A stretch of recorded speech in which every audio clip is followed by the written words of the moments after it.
Under the same moon, we share the love. Embracing the differences like hand in glove. Spreading peace and joy, it's a beautiful sight.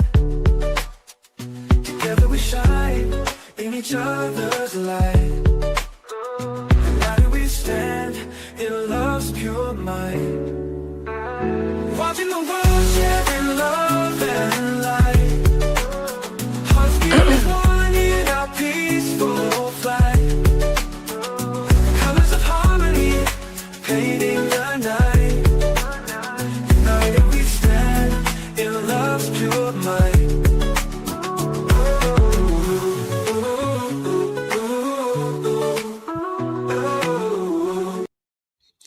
Good evening, everyone. Thank you for tuning in to Watching the World 777, our weekly legal review with criminal defense attorney Calvin Johnson. This week, we have so much to cover. In fact, over the week, we had numerous questions that many people said we can't wait to hear what Calvin has to say. In fact, right now, even in the United States, we have airports that are being evacuated. What's happening in the world? Let's bring on Calvin to help us to break down the war in Iran and so much more, especially when it comes to Nancy Guthrie, Luigi Mangione, and all of these hot topics in the world. Let's welcome in Calvin Johnson. Calvin, how are you? How's everybody doing today? Once again, we're back watching the world along with the weekly legal review. I'm attorney Calvin D. Johnson. Uh, I'm about a 24-year practicing attorney here in Dallas, Texas, and me and Mel have been doing this show for about 8 months, and we want to give you the real deal when it comes to legal issues and politics in America. Very good. Calvin, a lot of people are saying that this is Epstein's war. Why would they say such a thing? I think a lot of people are trying to say that it was a distraction to get the heat off Trump because people were seriously questioning some of the things that were being said. There were leaking bits of information that he was a lot closer to Epstein than he said he was. There were some talks about some situation with a 13-year-old girl, and that he was doing something with a 13-year-old girl, and I think that started to play out, and a lot of people seem to think that he attacked Iran, started a war to divert attention from that. How do we navigate this whole big press release from CNN and others saying that he actually was involved with a 13-year-old? In fact, remember a week ago, I went to the deposition for the Clintons. Mhm. Representative Garcia came out, stood in front of me. I recorded it on live. He says that, listen, these key points about this 13-year-old involvement Trump were taken and not released in the Epstein files. And now this week, we're starting to see that they were released. Is there some there, here, or is this just fluff? I think it might be something there. The fact that they're discussing a 13-year-old girl in terms of our president, and the fact that he seemingly had a closer relationship to Mr. Epstein than we thought initially, or that he put out initially, there might be something there. Let's be honest. We know that Mr. Trump has liked younger women. I don't know about this young, but we do know that that is there, and there were some concerns about his relationship with Jeffrey Epstein for a long time, and some curious behavior around all of this. Why would Ghislaine Maxwell end up in a low security prison from where she was if she was connected with Epstein at this level? You would seemingly think that there would be no situation that she would be getting some leniency, and she seemed to be getting leniency when it comes to the possibility of her talking about Epstein, giving information, and so on and so forth.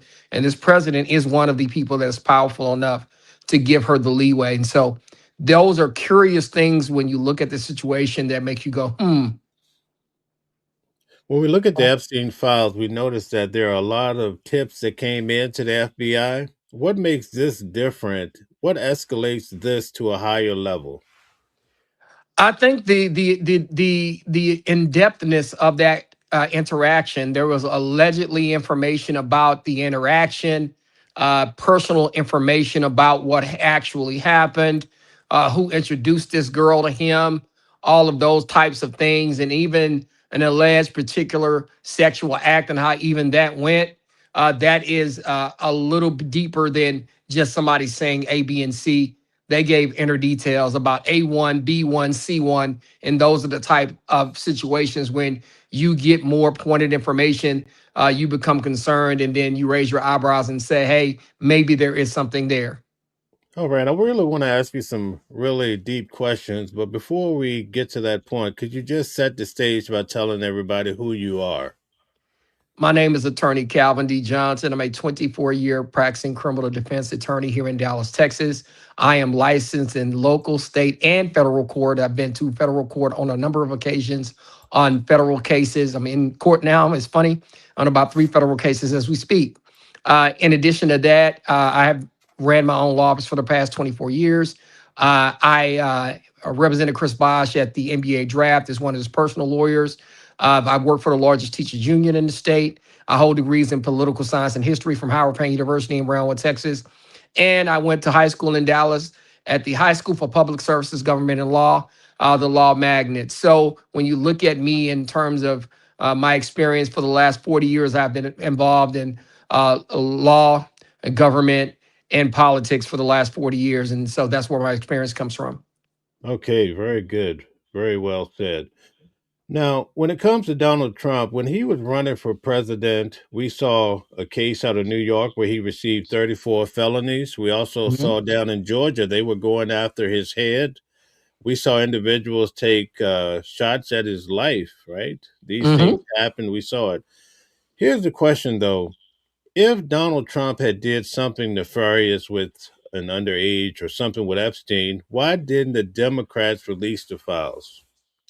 Um, that's what I wonder. But then too, you have to realize there are millions of files that they had to actually go to and go through. So you would have to have somebody specifically go through each one of them. And then in addition to that, it seems to me there are a lot of people, Democrats and Republicans, that could have been named in these Epstein files. And so I think that when you start talking about that and you start talking about the intertwinings of both political parties as well as everybody else, that those are some concerns that I think you would have just releasing his situation when you had all these other people, as well as things had to be redacted. So I think that because of the extent of all of the people involved, not just Mr. Trump, that you had to take some precautions. And I think maybe that's why it wasn't released. Do you think the Democrats looked at the files and said, we can't give up Trump without giving up Clinton? Do you think that could have been a factor? I don't know if that's a factor, but there may be Clinton, there may be some other Democrats and some other Republicans involved.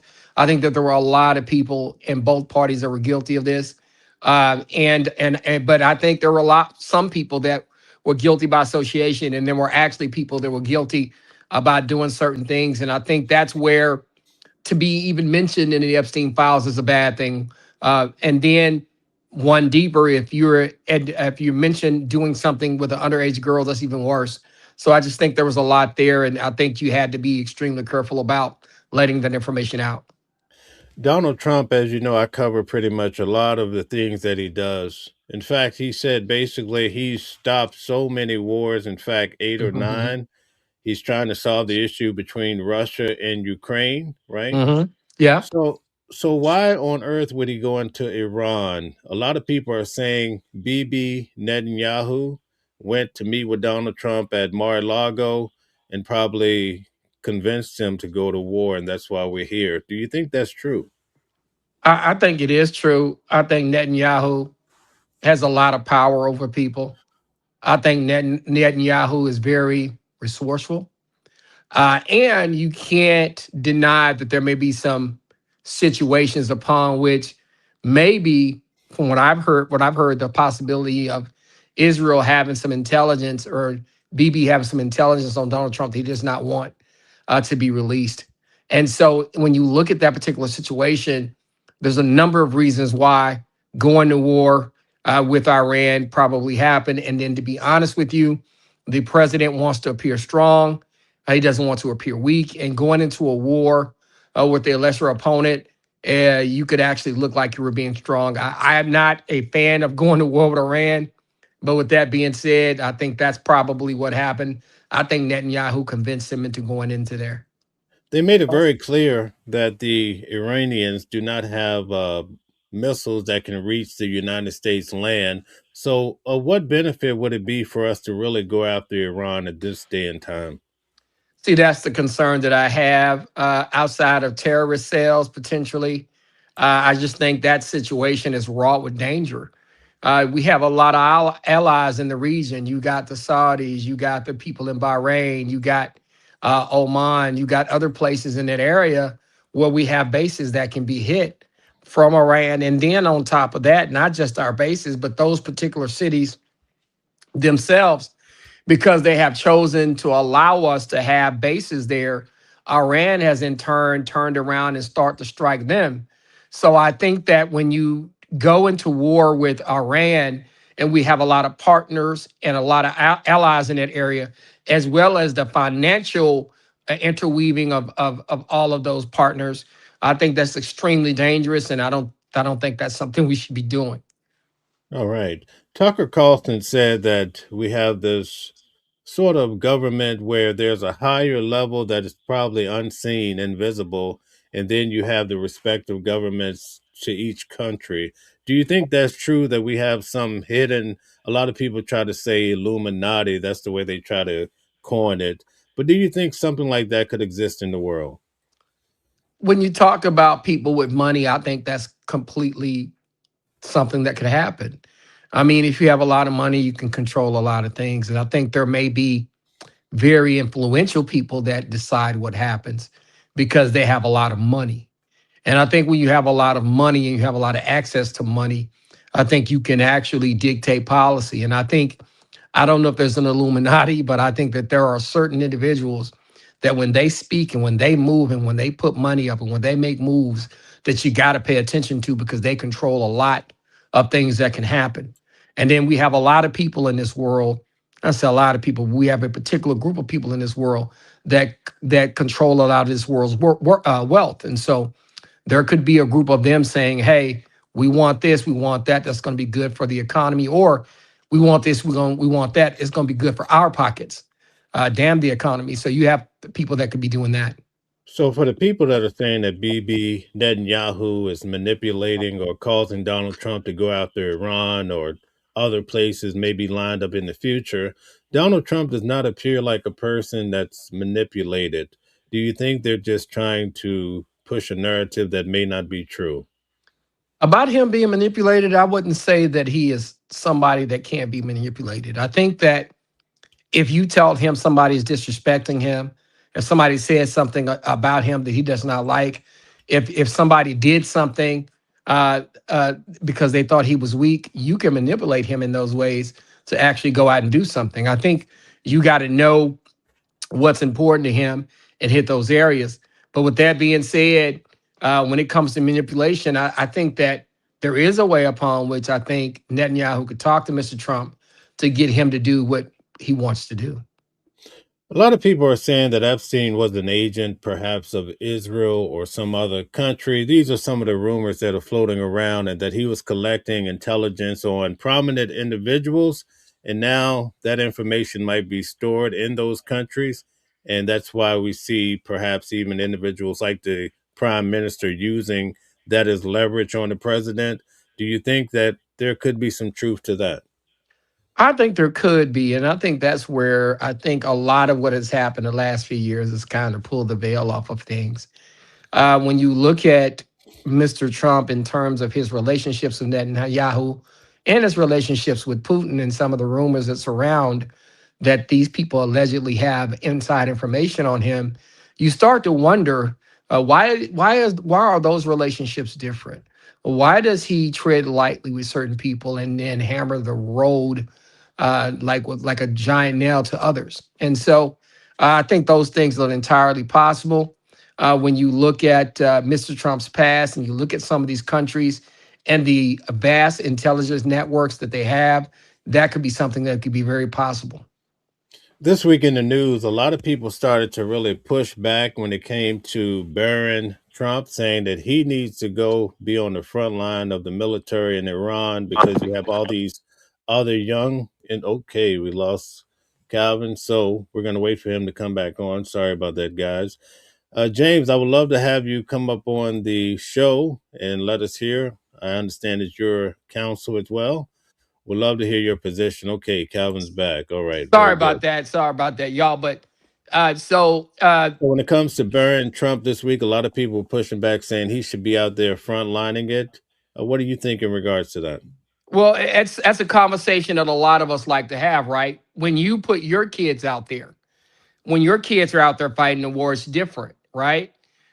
A lot of these people that are making decisions, their kids are not going to go to war. Their kids are going to be nice, safe, and comfortable with their iPads and their $3,000 cell phones, shopping and going and eating their meals and doing whatever they want to do while other people's kids are over in another country fighting. And so you got to start thinking about that when a president decides to go to war, he's not sending his son, he's sending your son. And so that's a thing that people think about. Is it worth it to get involved in this conflict with Israel when American lives are lost? A lot of people would disagree and say that it's not worth it. Calvin, have you ever heard the expression "make it rain"? Yes. Over the last few nights, we don't hear about it in the media, but in Israel, they have been dropping this ballistic missile that actually breaks apart into several missiles. It looks like it's raining bombs and hmm really compounding Tel Aviv, but we don't hear about it. That could be a big problem, wouldn't you think? It can be. I think they're called these cluster bombs. They kind of break out into many clusters once you launch them. And so what happens is one big missile gets launched. Shortly thereafter, it takes off and it hits a certain height. It breaks apart into hundreds of pieces or hundreds of mini bombs.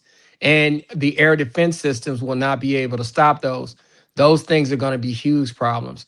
And I think that's a problem that we're dealing with. And I think that's something that maybe in the past that we did not have to deal with, but now we're having to deal with it now. And I don't know if Mr. Trump was ready for all of that to happen. Back in October, when they did the Midnight Hammer on hmm Iran, Iran basically said, listen, we wanted to keep it cool. We didn't start shooting as much as we could, right? hmm Do you think they were expecting this new technology of some sort of cluster bomb to really take a hold on them? Because I don't see how they can survive this. They're starting to look like Gaza in many ways. And see, that's the thing. I don't know if they thought about this. I think that the people in Iran had been getting ready. I think that they knew for a long time that this was a possibility. And I think that they've been stockpiling. And I think you have to realize these people are going to be desperate. And when you start defending yourself, right, you're not just defending yourself against America, you're defending your existence, right? Because if America comes in and they can take out your leader just like that, and you have to strike back, you're not just fighting for your life, you're fighting for the existence of the Islamic State. In addition to that, you're dealing with an enemy, and I tell people this all the time. In typical wars, I'm going to say, I'm going to kill you, and you can say, I'm going to kill you. But when you deal with the Muslim countries, because of their dedication to their nations and their faith, you tell them, I'm going to kill you. And they say, no, I'm going to kill both of us, which means they're going to blow themselves up. And I always tell people, you can't get no harder than that. When they're willing to kill you and kill themselves just to kill you, or kill themselves to kill some of you, that's a different level of opponent that you're fighting against. Okay. In the case of Iran, they took out basically the top leader, right? So it's quite equivalent because they see him as being next to God, kind of like for individuals of the Christian faith that believe, some do believe that Jesus was the Son of God, so he would be next to God. So Mm-hmm. the way that they're structured, it's like taking out someone second in command. How can you really take on people that see this happening to their figure close to God? Man, they're willing to risk it all. They're willing to die. They're willing to get on planes and blow themselves up. They're willing to sacrifice themselves. You're fighting with a different level of opponent. Not only that, when you look at the economic, financial, and human toll that is going to be taken when you're fighting individuals like this. Man, you got to truly think about what you're doing before you jump out there in that pool, because if it gets dirty, those folks are willing to go to the edges of the world and the edges of the earth to defend their country and defend their faith. Okay, John says that this conflict with Iran was inevitable. What do you think about that? I don't think it was inevitable. I think we chose to go in there and do this at this point. And I don't think that that was inevitable. And that's just the thing. When you look at it, I think this is something that we did not have to get involved in. Mr. Trump said he was not going to get us involved in any more wars. He even back in the day famously said Clinton is going to get us involved in Clinton or Obama. I mean, Obama is going to get us involved in some of the wars in the Middle East. And here we are. We're involved in a war in the Middle East. Last night in New York City, I spoke to a mother who said her son had basically called. I guess he got a final call before they had to turn off their cell phones.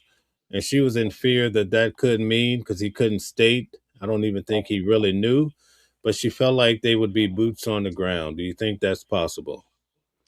I think it is. And see, that's the thing, in war, I mean, you have, like I said, you're fighting for your existence. So these folks they're going to combat you. They're going to send their drones. They're going to send their missiles. They're going to send their cluster bombs. They're willing to send suicide bombers to destroy you.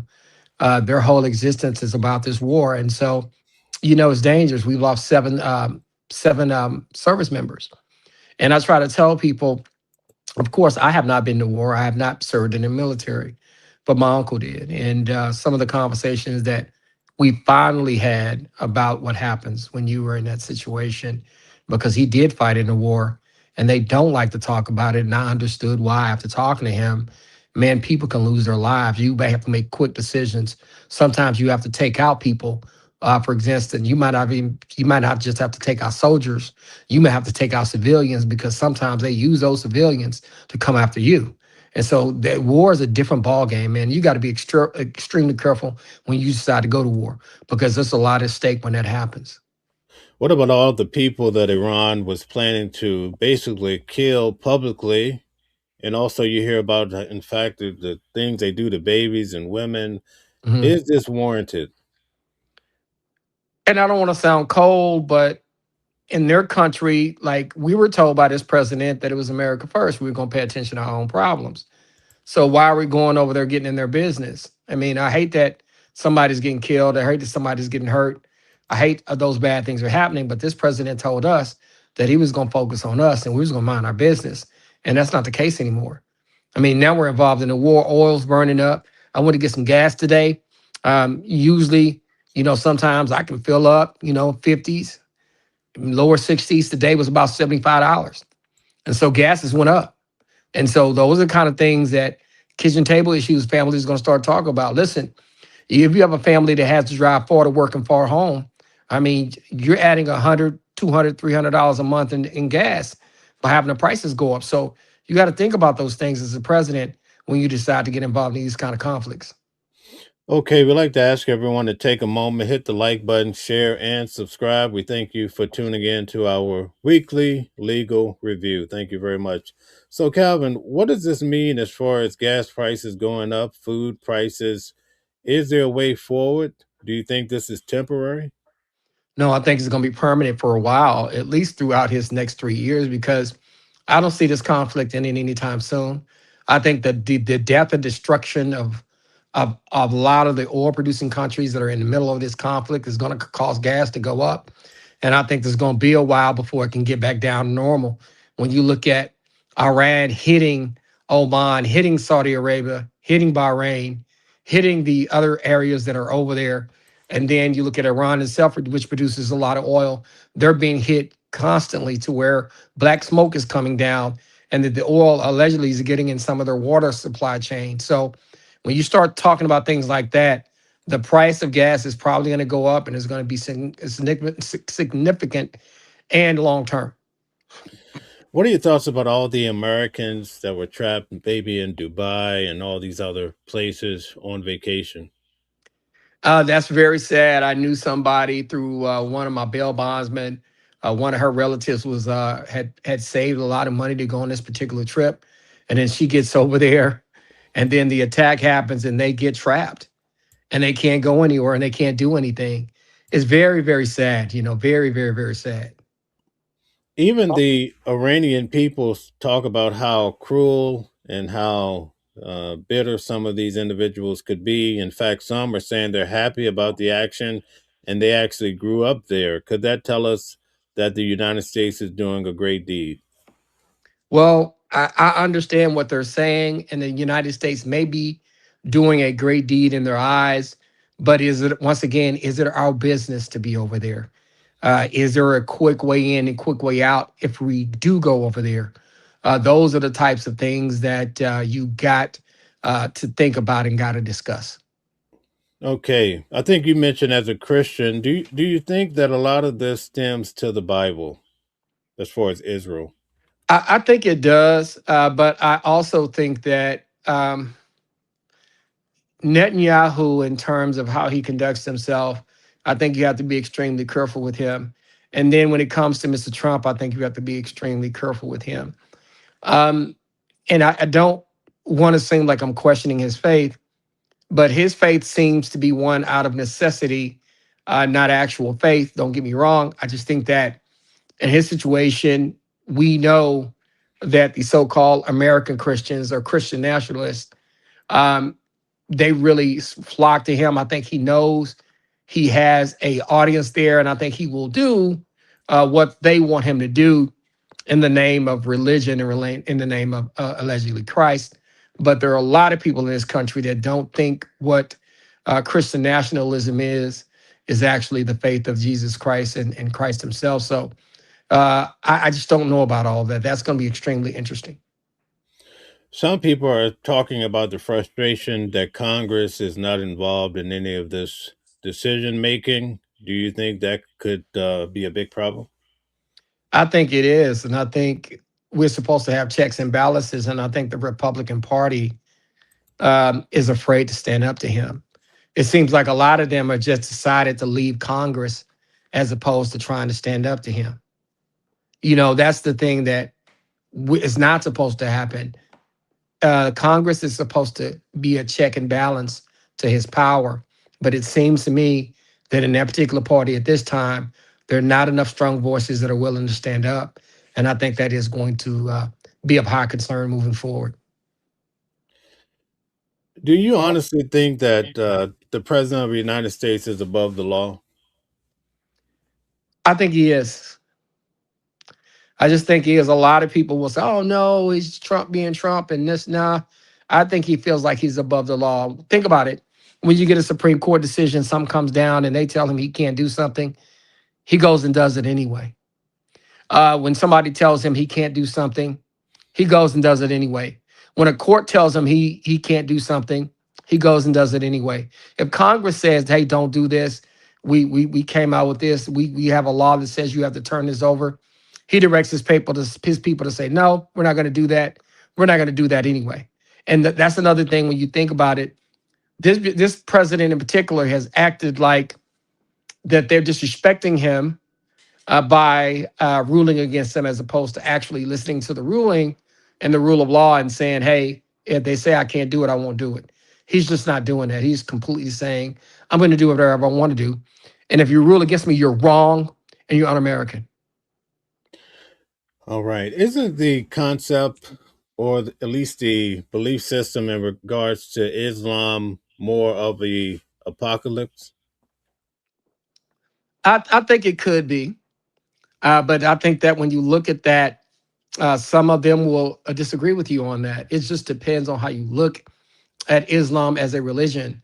I am a Christian, or I'm a follower of Christ. I wouldn't say a Christian because nowadays the way that they make that seem is kind of crazy. But I follow Christ, and I think that it depends on who you ask. If Islam is apocalypse, this kind of about the apocalypse. Sorry about that, thirsty. But when you look at that particular situation, it depends on who you ask. And you just really don't know. You're going to get different answers from different people. Do you think if they had a nuclear war, they would a nuclear bomb, they would use it? I don't know if they would use it. I think that if they do use it, I think the problem that they're going to have is once they use it, and if they use it against somebody like America, if they were to use a nuclear weapon against us or an ally, I think America would blow a hole in that place. I think they would. And I think that if they had it, I don't know if they'd use it, but if they did use it, I think they would be annihilated by us the minute that they did that, because we have enough of those to completely annihilate them as a country. And I think if they used one, I think that they would understand that. That's why I don't think that they would even use it.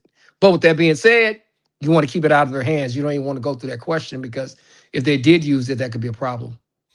Over the years, the Iranians have killed so many Americans and other people as well. This has been over a 40-year trek. Could you come to the conclusion that the president of the United States is trying to safeguard the American people by doing these actions? I think you can come to that conclusion. It's just that the way it's being done, the circumstances is being done under, and the fact that he had just promised that we were not going to get involved in any foreign wars, specifically and particularly in the Middle East. And I think he's went against that. And so that's what has everybody concerned, because he said he wasn't going to take that route. And he clearly is at this point. It seems that the president often tries to do quick actions. Do you think that could be the case here? What do you mean? Said it again? Quick action. Do you think it's just a quick action of going in and coming right back out? That's the plan. I don't think that's a quick action, because I think once you hit Iran, Iran's going to hit everybody around there. Around there, they're going to hit your bases. They're going to hit your allies. They're going to hit their neighbors, and there's no quick in and quick out there. So how could we weather such a storm with the Iranian people at this time, based on the condition of the United States right now? And see, that's the thing. I feel like we, as a country, we have our own issues. We have ICE and immigration issues. We have money issues. We have financial issues. We have affordability issues. We're facing too many things to be getting involved in their business at this point. I think America wants American dollars and American money spent in America. They don't want to spend money paying for wars. Some of our missiles cost around $1 million, whereas the Iranian drones are around 25,000 to 50,000. How can we throw millions at thousands of dollars? I was told some of our missiles are worth $5 million, not just $1 million. So we have issues. We have missiles that are worth $5 million, and some of the stuff that they're using is kind of low budget, and that's the concern. When you go through a particular wave of attack with certain missiles, I mean, you could spend a couple of $100 million doing an attack. And do you want to, as a country, as a nation, right now with our financial issues, our situation, and just our instability at this point financially, do we want to get involved in a conflict where you're spending that kind of money fighting an opponent who only has to spend a fraction of that money because you're fighting on their court? Okay. So, considering all that you know now, do you think we're going to be in for major trouble here on our soil here in the United States? I think somebody's going to try to plan an attack. I think we're going to stop a lot of those particular attacks, but I think somebody somewhere is going to get through with one of them. They're going to send somebody in to do something. I think eventually we're going to get hit by either some suicide bomber. We're going to get hit by somebody detonating a bomb. We're going to get hit by somebody. Uh, that's just going to be the nature of this particular issue, this particular battle. Okay, so let's switch up a little bit. I want to get back to Jasmine Crockett really quick. Have you ever seen someone that it looks like she was almost tricked out of her position and inhibited from winning to, in the bigger picture? Well, I think number one, the Republicans went after her. Okay. And they were deliberate in going after her because they drew her out of her district. And I think her response was to, well, I'm going to run statewide. And I know Jasmine, I make no illusions about it. When she first ran for office, I actually assisted her. I brought her to my neighborhood and my communities. My interactions with her have been great. She's done a lot for the communities in my community here in Dallas, Texas, and in Southern Dallas. So I have a lot of respect for her. I consider her a friend. But with that being said, would I have ran my campaign maybe like she ran hers? I probably would not have. I think that um, number one, it's a statewide race. And I can't sit back and play Monday morning quarterback. She'd always ran races, House district races and congressional district races.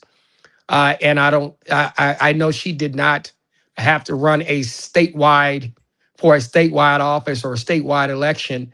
This is her first time being involved in a statewide election. I'm going to answer some questions for our viewers.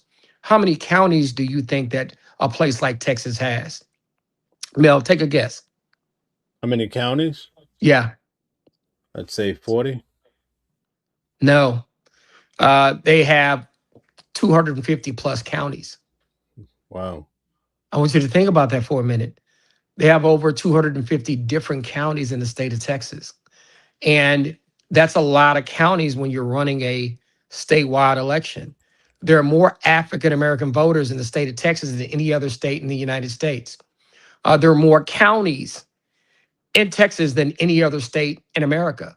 And so you have all of these little bitty places where a person like James Tallarico, if he's winning by 500 to 1,000 and he won like 164 counties, and you're Jasmine and you win about 84 counties or 86 counties, but you get big wins in Dallas and Houston, but the other places you have some small wins in East Texas, but he's running the score up 1,000, 500 here, 1,000 here, 1,500 there, 3,000 there, and he's doing that an additional 80 times.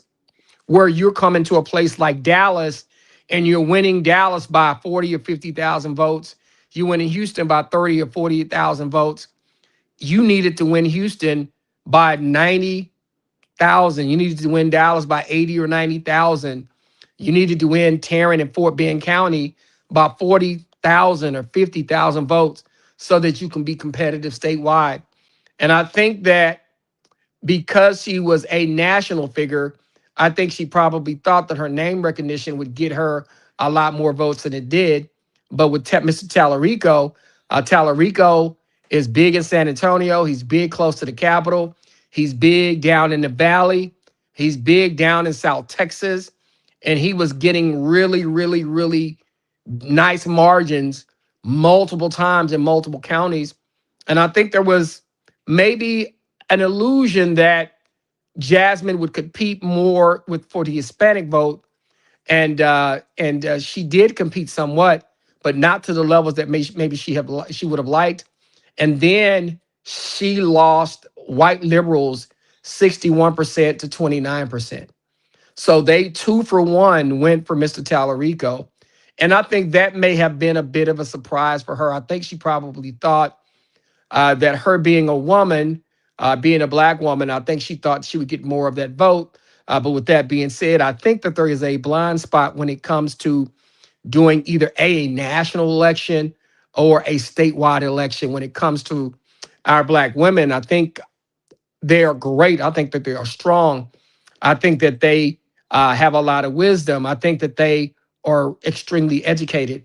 But with that being said, I think the problem is sometimes you can live in your own silo. Everybody is not going to identify with you and your problems and your issues. White folks, Hispanic folks, and people from other demographics have their own problems. And they might feel like you're not going to prioritize their problem because you're not part of their demographic. And I think that needs to be a real conversation that we have. And I think even with our Black women, I think that they need to be aware of that and understanding when you're running a statewide election, or a national election, it's great that you're a Black woman, that you're strong, but you also have to make sure you appeal to those other demographics. Now, there also is the issue of racism. There's just some folks that are not going to vote for somebody Black or vote for a Black woman, so on and so forth. But those people that are willing to do that, you need to try to get to those folks and make sure that you don't take them for granted and that you compete for their votes and compete for their votes in a way that says, hey, I understand what your issues are and I'm going to stand up for those. I'm just not going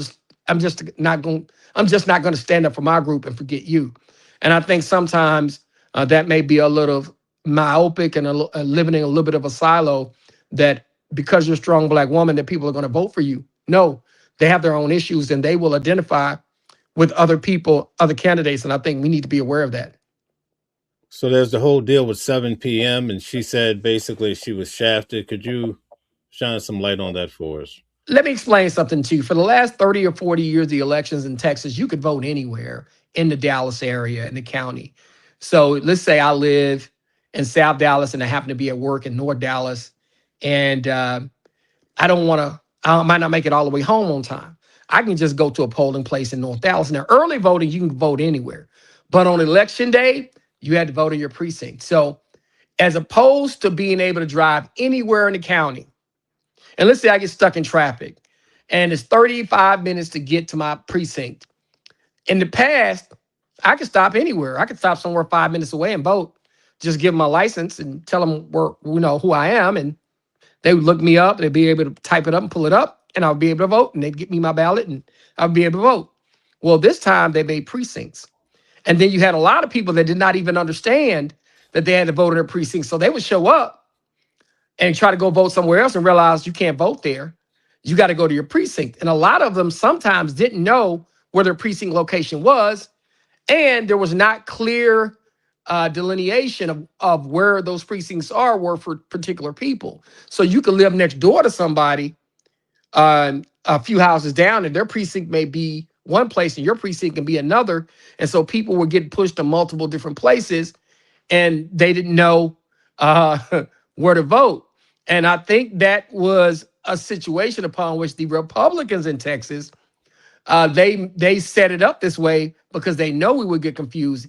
My issue was that the local Democratic Party here should have done a better job of making sure that that did not happen. Even though they sent out notices, even though they advertised it, I think that they needed to send door knockers. I think we needed to have more volunteers. And there should have been an anticipation that the Republicans were going to try to cause this confusion, because I even heard that at certain locations, there would be 8 machines for Republicans and 3 for Democrats. And so the lines were longer and going slower. And so there was a lot of that kind of stuff going on. And there was a lot of disenfranchising of people, especially in the Dallas area and Williamson County, which are areas upon which Ms. Crockett felt like she was going to do extremely well. And when you're talking about Dallas, so let's say 10 or 15,000 people don't get to vote, and 80% of those people are voting for you, that's a problem. So I think that is an issue. But I think that the Democratic Party needs to understand one thing. Who is our Attorney General? It's Ken Paxton. Ken Paxton is who? A Republican who potentially could be an opponent, who's running for Senate, who happens to be Attorney General now. And so we have a Republican Court of Appeals. You have a candidate on the other side who is the actual Attorney General, who can actually go in and say, I'm running for Senate over here, but as Attorney General, I'm going to try to stop these people from voting past their time. So I think there should have been an anticipation by our party leaders here in Dallas that, hey, that could potentially happen. There could potentially be some confusion, and there needed to be a plan to be able to deal with that. And I don't think that happened here in Dallas. Jasmine Crockett hands down raised more money probably than most other Democrats in the area. So why did the Democrats turn their back on her? This is what I'll tell you. I think that initially maybe she wasn't the person that they wanted to succeed Eddie Bernice Johnson. People have to realize Eddie Bernice Johnson was a stalwart. She basically was an icon. She probably was the most powerful African-American woman in Texas history, and one of the most powerful women in Texas history, because she was in Congress for decades, and Jasmine succeeded her. But I think that they probably thought that somebody else was going to succeed her. And Jasmine kind of popped up, did well in a local race, had a lot of wind behind her sails, and she ended up being able to get elected, actually, with the help of Eddie Bernice Johnson. But with that being said, Jasmine is a more new progressive. She's not the old school Democrat. And maybe she wasn't the person that they wanted to pick to be able to go in there. And with that being said, I think that what you had this conversation around electability. And I think there's 2 things here.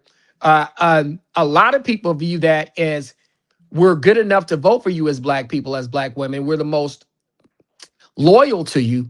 but you don't want to put us out there in statewide races. We're not electable, as you say, but you want our vote. I think there's a little bit of something to that. And I would be, as an African American woman, I'd be upset if somebody told me 92% of y'all vote Democrat, but we don't want you to run in a statewide race. But with that being said, I also think that there's certain things when it comes to electability that if you are a black female Democrat and you're running for office, you got to make sure that you don't just appeal to black female or even black men. You got to appeal to white voters, Hispanic voters, the voters in the LGBTQ community, the voters in rural Texas when you're running a statewide race. And so you got to pay attention to those type things. And you have to understand that it's great that you're a strong black woman, but everybody is not going to identify with that. And everybody's not just going to trust that to take care of what they need to take care of for themselves. And so I think there's a lesson to be learned. I don't think that you have to be or take it as a slap in the face all of the time. Is there some racism and some genderism involved in maybe not wanting to put a black woman up against a male Anglo opponent in the general election? Yeah, there's maybe some racism in that. But with that being said, you got to know that you have to appeal if you're going to run statewide in Texas. You got to do one of two things. You're going to have to appeal to people in rural Texas. You're going to have to appeal to Hispanics because they make up a large vote swath of who votes in Texas now, because they're angry about what Trump is doing to them, deporting their family members. So they're going to come out in droves. But with that being said, I think one of the things that I kind of pushed, and I actually said this to Jasmine, I said there might need to be a bigger push to black men, talking specifically to them a little bit more. And voters in the Dallas and Houston, Fort Bend counties of Texas, which means you got Dallas and Tarrant County, which is Dallas-Fort Worth. And then you got Houston and Fort Bend counties, and you had the largest concentration of African-American voters in those two places. And I think if you're going to run a statewide race, if you might not appeal to rural Texas or white liberals in Texas, you literally got to run the numbers up crazy in Dallas County, Tarrant County, and in Houston and Harris County and Fort Bend County. That's just what I was thinking. I was like, I don't know if you're going to appeal to people in rural Texas, and it's okay. But if you're not going to appeal to people in rural Texas, you got to have giant numbers in your strong areas, and you got to win by 60, 70, 80, 90,000 votes to compete if you're not going to appeal to people in rural Texas. And then there's another issue. Because Mr. Tallarico is a person of faith, there are a lot of people, especially in the Hispanic community, they look at some of the Democratic policies and they say, you know what? I may not be okay with some of that. Mr. Tallarico is like us. He looks like us. He's a preacher kind of kid, somebody who has, I say kid, a young man. He's a preacher type young man who is a person of faith. And a lot of people are resonating with him because of that. And I think that is something that we have to look at and say, hey, even though Jasmine was way more qualified than Mr. Tallarico, let's not miss us with that. She was way more qualified for him. But just because you qualified does not win you elections. I was in an election here in Dallas County where I was way more qualified than everybody else, but I didn't win. But because part of that was that people identified with another candidate and they felt him. And Jasmine has to be careful about maybe how she sees that, because I think when you're almost like a national star and people love you across the country, that's not going to always translate in a general Texas election where people all over the state are voting for you. And I think she learned that. I think we have to give her the grace and the space to learn that, because think about it. Every time she's ran and there are other 3 or 4 elections she's been in, she's won. This is the first time she actually lost an election. So with that being said, she has to learn too. And we have to give her grace so that she can begin to understand maybe things that she wants to do different moving forward. People in the audience, and thank you to all the watchers, guys, help us get up to 100 likes if you could. Thank you. Quite a few people in the audience are saying she lost because she's fake and she's dumb and ignorant. What do you think? First of all, she's a civil rights lawyer. Second of all, she's been practicing law for a long time. She went to law school, passed the bar. She's worked, I think, as a prosecutor and a defense attorney for a number of years. Um, she's ran businesses, her own law office. I've been around Jasmine personally. I saw her um, in the community, and people want to say she's fake. You know, I will tell you, like, I'm somebody who, in the beginning, I watched her. I invited her to two of the neighborhoods I'm from, the Bonton community, South Dallas community, and the Dixon Circle community. And those are two rough places. Jasmine wasn't scared to come in. She wasn't scared to come in and talk to the people. And not just say talk to the people. I've seen her several times stay later with individuals, get their phone numbers, go back and reach back out and try to help them.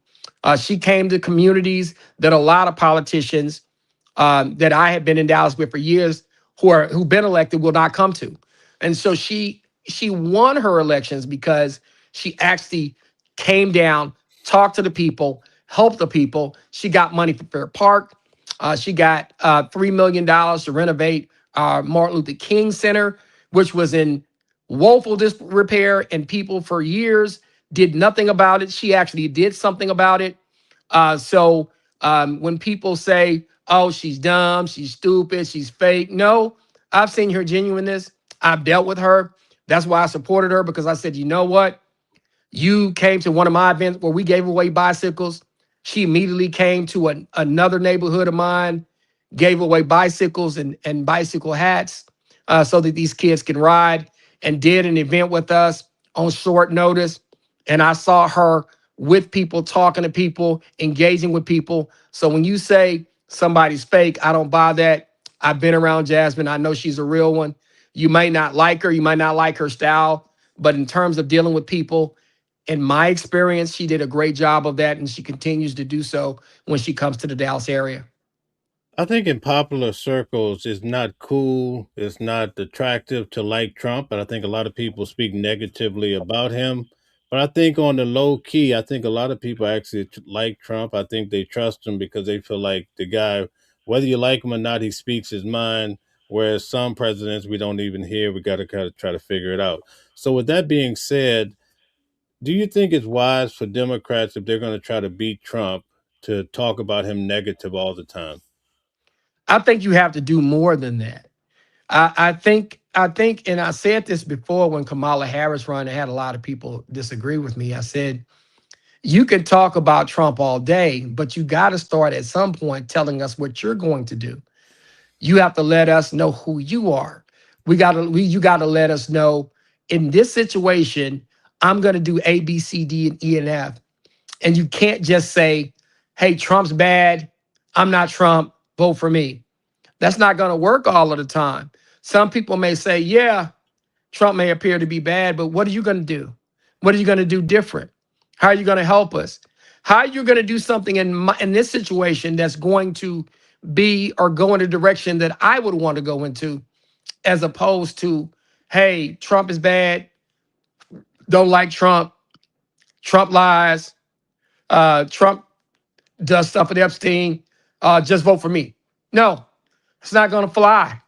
And then when you look at it, there are some things that those individuals who vote for Trump like. I mean, there are a lot of independent voters. There are a lot of people that even on the left that don't like like some of the things that are happening on the left. So what you have to be able to do is not just say, hey, Trump is bad, vote for me. You got to tell me what's good about you and what you're going to do to help me as a voter. And I don't think that the Democrats at times understood that. You just can't go hammer on Trump, Trump, Trump, and not tell me what you're going to do and who you are and how you're going to do things differently than he would. That's going to benefit me as a voter. And I think that the Democratic Party has to do a better job of that. Why do you think there's no clear, distinctive leader within the Democratic Party? I think it's a huge tent. And the reason why I say it's a huge tent, you have white liberals, you have moderate Democrats, you have African American Democrats. There's a little bit of divide between African American men and women that's actually happening. You have Hispanics. You have people that are in the LGBTQ community, and you have all of these groups that make up this broad coalition. And it's hard to just get one leader out of that sometimes that's going to appease everybody. And then we're not even talking about there's some Democrats that consider themselves people of faith that feel like at times that they don't have anywhere to go within the party. And so you got to start thinking about those things. There's about 7 or 8 or 9 or 10 subgroups, large groups of people and voters in the Democratic Party that have their own different interests. And I think that's why you have a problem coming up with one leader. And when you look at MAGA, MAGA's all, I'm going to make America first, work for conservative values. We want that. And they kind of stand on their own. You may have some Democrats that say, hey, I'm not for what they're doing over there. I'm for this, but I don't like what some of my people on the left are doing, and I'm not comfortable with that. I'm not comfortable with that group. And you may have some people that say, you know what? They're looking out for themselves over there. We're going to look out for ourselves over here. We've been talking all day about what happened to Jasmine, right? So Jasmine got about 80 something percent of the black vote. She got maybe 25, I think, between 25 and 30% of the Hispanic vote. But when it came to the white liberal vote, he beat her 61 to 29%. And see, that did not surprise me, because anytime that I went on Facebook and I had friends that were white liberals, they were not talking about Jasmine. They were talking about Tallarico. And I would say that if I would talk to 5 people, that 4 of them would be talking about voting for Tallarico and only 1 for Jasmine. So that did not surprise me. It may have surprised her, but it didn't surprise me. I think there's so many different groups that it's hard to get one leader out of there. All right, let's switch gears a little bit. In Minnesota, we heard all the hoopla about what the Somalians were doing and all the fraud, right? And then we saw 2 actually individuals lose their lives at the hands of ICE. As the weeks go on and they continue to peel back the onion, lo and behold, the person that sits at the top of the food chain gets fired. We won't call it fraud, but spent $220 million on advertisement of herself. So is it the lowly Somalians, or is the entire system just that bad? The whole system is that bad. Let's talk about Christy Nome. And I'm going to tell you what happened. And the thing that bothers me. There was a $143 million contract given to a company that only had been in existence for 8 days. So some company was incorporated 8 days before the contract was handed out. Never did business with the government, and they were given a $143 million contract. Okay, let's start there. Let's dig a little deeper. Not only were they given a $143 million contract, hey, why don't we go to their website? Guess what? There isn't one. What? Oh, man. So there's no website for a company that we gave a $143 million contract that's only been incorporated for 8 days. Okay, let's go to the physical address and see if there are any people there. There's not. So the company actually is tied through a subcontractor, through some people that Christy Nome was dealing with in her home state. And so you had that going on. So a $143 million contract to a company that never did business with the government, that has ties to people from Christy Nome's home state. Okay, that doesn't have a website. And when you go to a physical location, you don't see anybody working there. Like, who's working for them? What's their employee list? How much are they getting paid to do what they do? We'll never know, because the General Accounting Office has been blocked in their investigations of these companies, but somebody got pieces of the information to be able to get out of there. Not only that, there were some renovations done to a couple of these airplanes where they actually put a picture up, and Christy Nome says, what they asked her, said, what does this look like? She said, a bedroom. And the guy said, no, it's on a plane. Y'all put a bed room inside of a plane, and it was paid for with governmental tax dollars. And so when you start, and then you got the situation upon which they say her and Corey Lewandowski are sleeping together. It's just bad optics, man. I mean, you're being accused of stepping out on your husband, sleeping with Lewandowski, taking a plane, making it into a bedroom. And there's a $143 million contract that was given to a company that has only been in business for 8 days and never did business with the government, along with that $220 million advertising expense that was paid with taxpayer dollars. And so when people talking about draining the swamp, nope, they put more sludge in the swamp. So that's just the way I look at that. So that's why it wasn't a good look for her. And it wasn't a good look when you're talking about fraud in Minnesota and you do business with a company to the tune of $143 million that has only been in existence for 8 days and doesn't have a website. Come on, y'all. Y'all know we know what that is. It's So, kickback money. so do you think that Minnesota is an anomaly, or do you think that all of these states have tremendous fraud?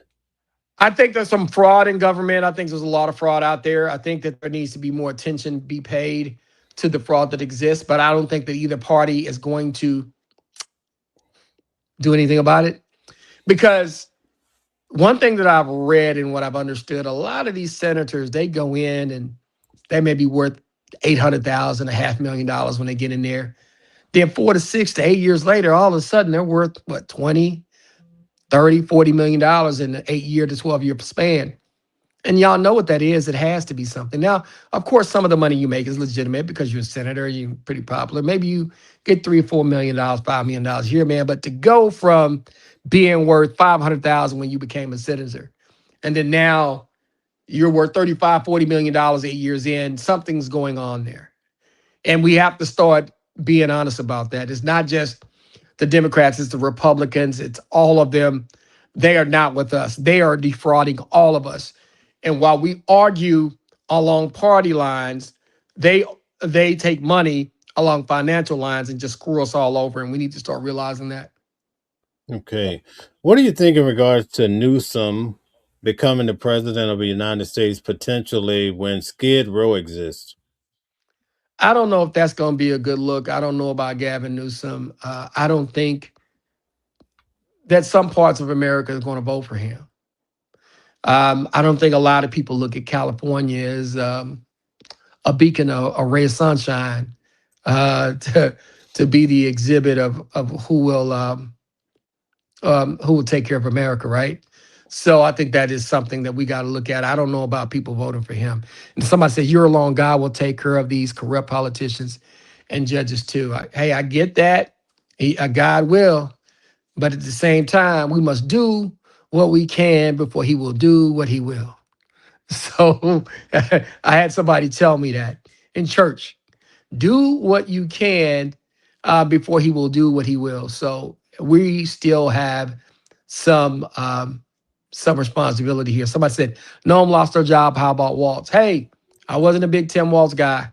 If he loses his job, it would not it would not hurt my feelings at all.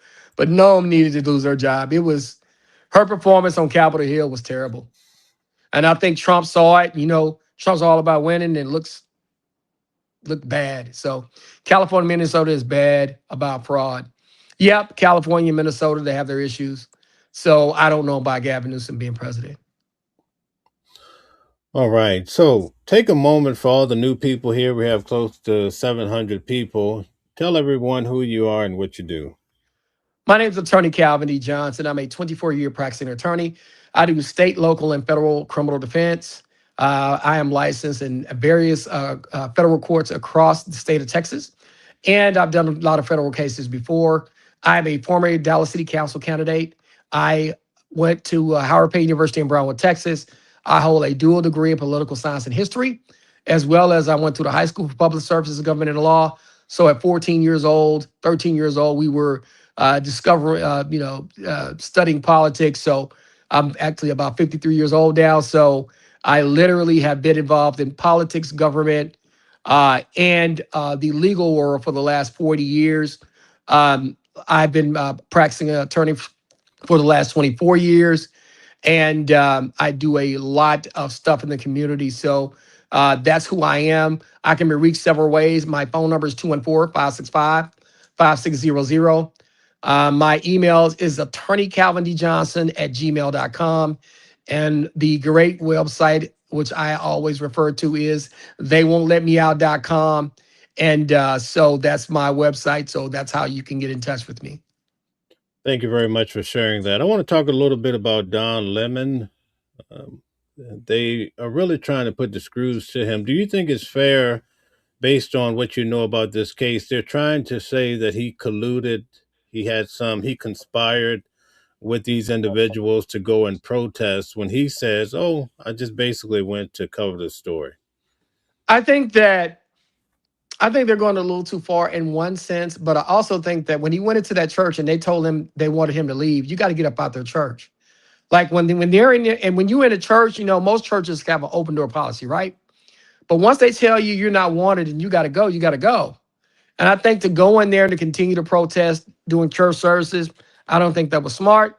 And I think you got to be careful about that, because if we start doing that, then they're going to start doing that. Then you're going to have all kind of issues. So I think you got to be extremely careful about that. I think that they're, in a sense, maybe taking things a little too far. But with that being said, I think Mr. Lemon created a situation where that's happening. And so he has some of himself to blame about that as well. Do you think it's possible he might see some time? I don't think he's going to do any jail time. I don't see that for him, because even though the Trump administration out there, I don't see him going in and getting jail time if he is even convicted. What about the 90 people involved that they've arrested? There could be an issue there. Um, I don't know if people are going to go to jail behind this, but I think that you could end up getting some kind of conviction out of this, or they could go to trials on this.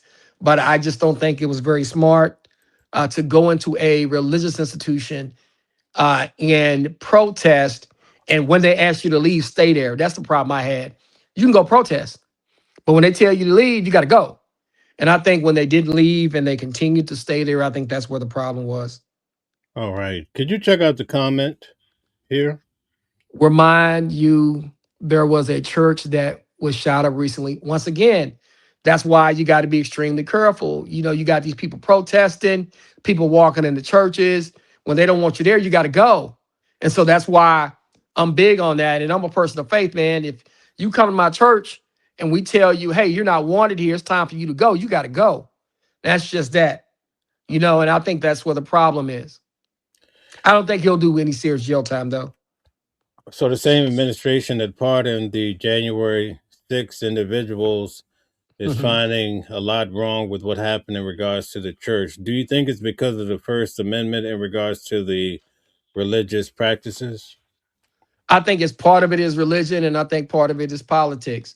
What happened on January 6th was extremely dangerous. They were shouting, literally, kill the vice president. And he's a Republican. So imagine if they would have got their hands on a Democrat. I always tell people, what if they would have got a hold of somebody like an older person like Maxine Waters and somebody actually put their hands on her? Do you know what could have happened in this country? Do you know how dangerous that was? What happens if they get in there and a mob of people decide to descend upon a bunch of Democratic lawmakers and fight them or beat them half to death? Do you understand how serious that could have gotten? That's why I tell people January 6th was a lot more serious than people take than they take it. In addition to that, if I'm somebody that's a senator and you come after me and you're trying to take my life, then I feel like I'm going to do what I got to do to protect myself. And then even after the event, I'm going to want to come after you because you came after me. And so that could have went really, really, really bad. And I think people need to understand the seriousness of what happened on January 6th and the seriousness of going into a religious place. If you want to go in there, you want to protest is one thing. But once they tell you to leave, you got to go. And that's just the truth. Okay. I want to spend the rest of the time talking about Nancy Guthrie. We're boiling down to about 20 minutes. Are you amazed that they have not been able to figure this case out? We're in over a month. I am somewhat amazed with all of the abilities to track cameras, to track movement. But with that being said, If somebody is not using a cell phone, and if they don't get started early and get a lot of leads in the first 48 hours, it does not surprise me that it's taking this long to solve, because they tell you that's why they call that show the first 48, that the trail is hottest the first 48 hours. Once it dies down, man, you're in trouble, because the longer that you're away from the actual incident, the more the person involved can move, they can switch up, they can change things, they can hide themselves. And then even when it comes to ransom, the ability to ask for ransom and get paid in cryptocurrencies and these dark monies, it doesn't surprise me that all of this is happening and that it's Okay. taken so long and they haven't found her. All right. Based on what you know and looking at the case as much as you have, do you think the same person that took her is also responsible for the ransom letters? I think they're probably, I would say, to be able to effectively do this, I don't think it's just one person. I think it would have to be anywhere between 1 and 4 individuals. That's what I would think. No more than 4, because I think that would be too big. And I think it's more than one person involved. And that's just what I think based on how this is happening, because I think you're going to have somebody who's going to kidnap her, but I also think you have to have somebody who can carry out the mental part of it and the financial part of it. And I think that to me is going to be anywhere between 1 and 4 people. I'm thinking maybe 3 people that could actually get out and do this and try to demand ransom. So I was out there for over a week, boots on the ground, out there in Tucson, Arizona. Amazing place, beautiful place. As I was leaving, I ran into in the airport. I mentioned this before. I ran into Homeland Security, and they were actually going across the border because they felt like perhaps she could have gone across the border. And also, they said they also felt like, and this is just one agent talking loosely, they felt like whoever did this had inside information. So, based on that, adding that into the mix, do you think that somehow the person who did this could have been related to her, close friend, or do you think it was someone that knew her vaguely? I would say somebody that was close friends with her, that knew her movement, that knows the internals of that particular family. I try to tell people all the time, man, you got people that know the family, you got friends, you got certain family members that maybe even a little distant, that know kind of how she is and where she's at.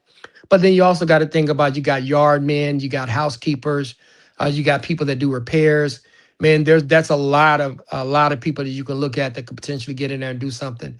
So you got to always look at everybody. In the video, you could see the individual walking in from the left, right? Hmm. And then they proceed to her door. They also, when they put out the video, they put out a still frame in which many are saying that still frame was from a different day because you could actually see the person had on different shoes, Hmm. probably from January the 11th, and the incident happened on February the 1st. Hmm. So they have all this video, right? If that still frame came from video, why didn't they perhaps talk about headlights approaching her home?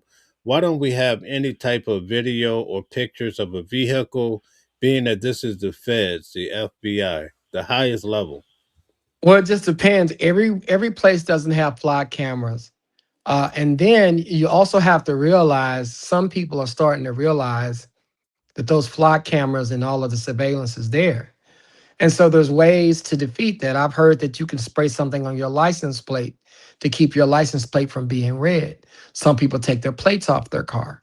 Some people don't have front plates on their car. Like, for example, my car does not have a front plate. Legally, I'm supposed to have one, but it doesn't have a front plate because it messes up the look. So sometimes people can cover their plates. Even though we have a lot of surveillance in today's world, everybody's starting to realize that there's a lot of surveillance in today's world. And anytime that you have a situation where you got the government with all of the powers that they have in terms of cell phone technology, what they call geo mapping, where you can actually map phone calls, internet service based off towers and actually move them in time frames. You got that technology that you can do, as well as, the flock cameras. Criminals know that that stuff's out there now. So a lot of these times, A lot of these situations, people are now taking cell phones with them because they know that cell phone's a tracker. There are times where if you're buying a car, let's say from a tote to note lock with a tracker in it, people are realizing, you know what? I need to have my own car that I know doesn't have a tracker. Um, or instead of me using major freeways where I know that there are flat cameras, I'm going to go back streets. Or I'm going to use one car, I'm going to change car 3 times. And then I'm going to drive out of here. So even if they follow me to this amount, they won't be able to follow me all the way around. So there's ways to try to beat some of this technology. And there's ways to be able to get paid that didn't exist in the past that exists now, where people can try to do some things differently. And I think that's what we're competing with. Are you shocked that at 84 years of age, she was living in a house without a subscription to her Nest Cam? I am. One of our relatives who passed away, God bless her soul, some months ago, we had a camera inside our house. So because we had another one of her sons living there and he has concerns, so we wanted to make sure that we could watch her and see her at all times, so we could look at that camera and make sure she okay. And she was older; she was in her 90s, and so we understood that we needed to be able to have access to that, and we did. And it really helped us when there was a situation that happened, and it helped us. But we knew exactly what happened because we have those cameras. You would think that there would be a subscription there, and then you would think that her being older, that you would do that. But then you also have maybe her saying, I want my privacy. Older people, they like their privacy. They don't like everything watching them. They don't want to be videoed all the time. So it could have been a situation where she said, I don't want all that around me. So that could have been something where she said herself that she didn't want that level of surveillance on her. Do you think it's more likely that the issue was with Nancy, or do you think it was more leaning toward her celebrity daughter and all the exposure? I think it was that because they know she could pay. I mean, Samantha, those they get huge salaries. I don't know if she makes 10, 15, 20 million bucks being an anchor there. She makes a lot of money. And so when you look at that, you got to be extremely careful about what you're going to do. You got to be extremely careful about things happening. You can't just go out and not take certain precautions. Right. It's been reported that someone was looking up her address and also how much money the daughter made. Do you Hmm. think that the feds can track down who actually Googled those matters? Ask me that again. They said that around January the 11th, someone was Googling how much money the daughter made and also the mother's address in Tucson, Arizona. Do you Hmm. think Google has the ability to go and really pin down the IP address of the individual? I think that they would, but with that being said, you got other ways. If somebody's Googling that, sometimes they can hide their IP addresses and then they could have moved from where they were. And so I think there's ways to mask things. But I still think Google may be able to do that. But then again, like I said, everybody is technology, right? The technology is updated. So people understand that there are ways to get around and beat things nowadays. It seems that in this particular case, the sheriff does not want a lot of attention on the case. In fact, there's a Navy group that wants to go out and do an independent search, and they're complaining that the sheriff has not really given them permission to do so. Why would, if they have such grand resources, why wouldn't all hands on deck be required in this case? I think you can put all hands on deck, but all hands on deck doing what? You got to have leads. And I think when they didn't have the amount of leads that they needed in the beginning, I think it created this particular situation. I mean, you can put a lot of people on a case, but it doesn't mean that it's going to make the investigation go better. Sometimes you can just create more things you got to check and more problems. So I think that you got to think about that when you're investigating a crime like this of some of the things that could happen. Right, right. Gold Digger says the security system that was recently installed needed to be in place for Nancy. I think that they needed to be. I think that's something that should have gotten done.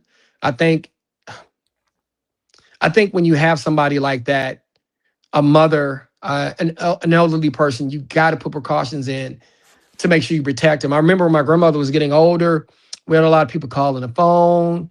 We had a lot of scammers trying to scam her. You got to have people around her. You got to have protection methods to make sure that they don't get scammed, to make sure that you don't have random people coming to the house. You got to make sure that you protect their money. You got to do a lot of grunt work to make sure certain things don't happen. On the very first day, the sheriff said that he called in the homicide unit. He said it was a crime scene. And on the second day, they released the scene. Does that sound more like a homicide or a kidnapping? Sounds more like a kidnapping. But with that being said, I wouldn't have released the scene. I think there was more there that you could probably look at. I just wouldn't want people trouncing on it around that area. I would have kind of kept it going. What about as far as the blood that's around her front door? When I was in boots on the ground, I heard that some of the blood was inside the front door that was pretty much equivalent to the front. Is that telling that perhaps she left that property alive? She could have left that property alive and been bleeding. And if there's blood, there is concern there, because you would think that they would have to do something to her to kind of control her movement. So sometimes blood is in existence of somebody being injured, or it could be interest. It could be something where somebody could be dead or dying. So you just never know. Right. The only thing that I think a lot of people don't get is they say at 1:47 a.m. in the morning that the first camera or the camera was disconnected. There's a rumor that her pacemaker has spiked around 210. Then they say at 212 there was movement detected, and the Hmm. sheriff says that it could have been an animal, so we assume it was outside. Then they Hmm. say at 228 her pacemaker disconnected from her cell phone. So, with all of that in mind, many people were saying, oh, the person was in her house for 43 minutes. But we could come to the conclusion that we really don't know how long they were in the house because they were still movement outside at 212. But based on what you've heard about this case, do you think there's more than one person that potentially, came in right away? I think there had to be more than one person, because I think you have to be able to, number one, get her out of there. You got to get into a car. You want to do it quickly. You don't want people to see you. And I think it probably had to be a couple of folks, because you also don't want to leave too much evidence. So I think being two people trying to do that, maybe stealthily and trying to get around, not a lot of people knowing about it. I think a couple of people would have to be involved in something like that. But this is me speculating. But when you look at all of those facts, I think it's probably says more than one person involved. That's what I would think. So let me ask you this question, just thinking outside of the box. Based on the behavior of the sheriff, right? A lot of people are focusing on Nancy. They're focusing on Savannah, the daughter, right? But is it possible that maybe a police officer could have been fired and he did something of this nature just to get back at the police department? I don't know about that. I don't know about that. I think that they would be able to figure that out if that happened. I don't know if that's the situation that happened here. I think somebody truly is probably thinking they could have gotten a payday out of this, and they see somebody like her that's an easy target. That's why I try to tell people, when you have money, you got to be extremely careful. And then you're in a place like Arizona. I mean, I heard people all the time talking about what happens in Mexico. There's a lot of kidnappings and stuff like that that go down. Who's to say that that won't start happening here? You know, Right. so America is not immune to some of the behaviors of over the border. So you got to think about that. So let me ask you this question. Is it possible that a family member or friend could have had this done and maybe they had the person show up on camera because they knew that they would be hot for perhaps having to doing this, so they just bring this person in as a ploy, just to as a distraction from their main motive? That's a real possibility. That could be a smart way to try to throw everybody off, right? So there's just a number of things that could have been done here. And unfortunately, I think that making sure that there's video coverage of her, and like the Nest camera, making sure that they could track movements in the house. When you got somebody like her and you're a very rich individual, you got to protect your family. You got to take security precautions. I mean, I want you to think about this. As a celebrity, you just got to deal with a lot of stuff. I remember when I worked for Chris Bosh, we didn't invite random people over his house. We always knew who was coming in. If somebody got invited, don't bring extra people with you. You just don't know. You know, these people realize you got money. You having random people in your house. You never know what people are going to do. And so I just thought that there needed to be more oversight in terms of her care. Being the mother of somebody who's extremely wealthy, who's a nationally known figure, you just got to do the little extra on security. And I don't want to, blame, Savannah, but I Mm. just said if it was my parent, now I'm not going to just have anybody be able to get to my mama. You know, a lot of people are saying that the person could have gone through the back door, but Yeah. for some reason they had to tinker around with the front door. Is it possible because around back, and I've been to the property, the camera in the back was high up on the pool house, Mm-hmm. so they couldn't really obstruct it, right? So Mm-hmm. maybe the main person thought that they would be recognized, so Yeah. they had to get a prop in on the front, get it covered, and Yeah. then the real person come in. Do you think something like that could have happened? That could have happened as well because the camera may not in the back may not have been quickly accessible.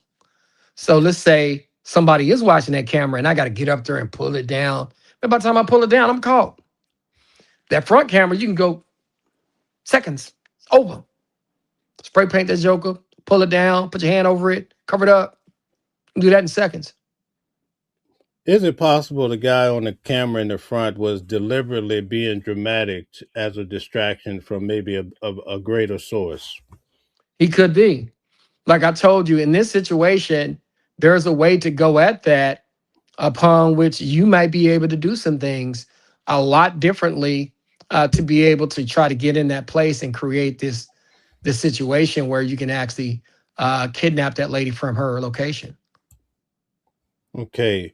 According to statistics, it's usually someone close under these type of circumstances. They said there's less than a 1% chance that a person over 84 or 80 would be kidnapped in the United States, period. And then when you get into Arizona, it's even less.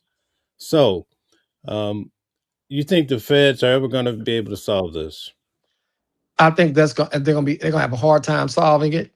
I think that even though the percentages are low of somebody getting kidnapped like that, when you're a rich newscaster that everybody in America knows, and your mother is living in somewhere that's not really protected well, you can't have your people in those situations. That's why people live in gated communities. That's why they live in places where there are guards. That's why they live in places where you just can't walk up to somebody's door and knock on it. I live in a place in Dallas where you just can't walk up and knock on my door.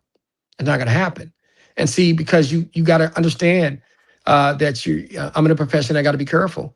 And so when you have somebody like a Savannah Guthrie, and you got somebody like a Nancy Guthrie, who's the mother of Savannah Guthrie, a nationally known newscaster, sometimes people put several layers of security on people like that to make sure that people don't get to them. You pick where you live carefully. You create barriers like, for example, if she's living somewhere, you create a outer area and an inner area. I have a friend whose house I went to today. There's a gate that kind of covers the outside, and then there's the door. So if you would try to break in, you have to climb over a wall and then still get to the door. And if you try to pull anything out of there, if you couldn't get the gate open, you have to climb back over the wall to be able to get out of there. That's why you create those additional security barriers so that people have a hard time getting in and out, trying to take humans or take things. So I just am concerned about how the whole setup was at her house, knowing what eventually ended up happening. All right. Dom says, I've delivered to homes that had three separate security gates. See, that's what I talk about. They have a gate up front, they'll have another gate, and then they'll have a area where even the outside is covered before you get to the door. I went out to I don't want to. I went to an NFL player's house who's a Hall of Famer, and That's how it is. It lives in a gated community. You got to get through gate number one. Then when you go inside that community, you got to get to his door, but that's covered by a gate and there's an inner area. Then you got to get inside his door. And so that's what you got to do. You got to live like that, you know? I mean, you got to be extremely careful when you're dealing with criminals. Okay, very good. So we reached our time. It's been a great show tonight, Calvin. I must say, thank you so much for being on. I really do appreciate all you do. Would you close out for us? First of all, there's a lot that's happening. You got Nancy Guthrie, you got Trump in America, you got elections, you got the Jasmine Crockett situation here in Texas and Texas in general. But there's a lot to learn in America right now. There's a lot to learn when it comes to elections. First of all, shout out to Jasmine Crockett. Thank you for your service to our communities. We are supporting you in whatever you do next, and we wish you the best. So that's number one. I know Jasmine personally, and I truly, truly wish her the best. Secondly, when it comes to America, I'm really concerned about America. I'm concerned about future elections. I'm concerned about people sending their kids into war. And I'm concerned about people treating our president like he is some person that's infallible. And it's nothing. It's not something that where it's personal against Trump. It's just that a lot of us see some very, very concerning behavior out of him. Even him saying today that he needs to be able to pick the leader of Iran. But with that being said, politics are politics. They had an election. He won. So that party gets to choose because they got the most votes. And so we have to, as a country in America, got to stop fighting each other long enough to govern. And even on shows like ours, and Mel will tell you, we talk about Trump, we talk about Clinton, we talked about Obama, we talked about everybody. It's a situation where we want you to continue to come talk to us. We're not just going to come over here and bash Trump and says he never does anything good. We're not just going to go bash the left and say they never do anything good. We try to call balls and strikes, and we want to be a place upon which we can have great conversation, open conversation about America, open conversation, whether you support Trump or not, whether you support Democrats or not, whether you support Republicans, whether you're independent. Continue to rock out with us. We're a great show. We're a great place. Continue to help us grow. Continue to help Mel. Mel is committed to growing this channel and bringing this information to the people. And once again, thank you for tuning in. We'll see you next week. Weekly Legal Review with Calvin Johnson and Mel. Watching the World 777. And please tune in next week. Signing out. Thank you. Different voices, but the same song. Living a world where we all belong. Kindness leading the way, breaking the chains. In the symphony of love, the thing remains. Embracing diversity, brighter days in sight. Watching the world sharing love and light. Hearts beating as one in our peaceful flight. Colors of harmony, painting the night. United we stand in love's pure might.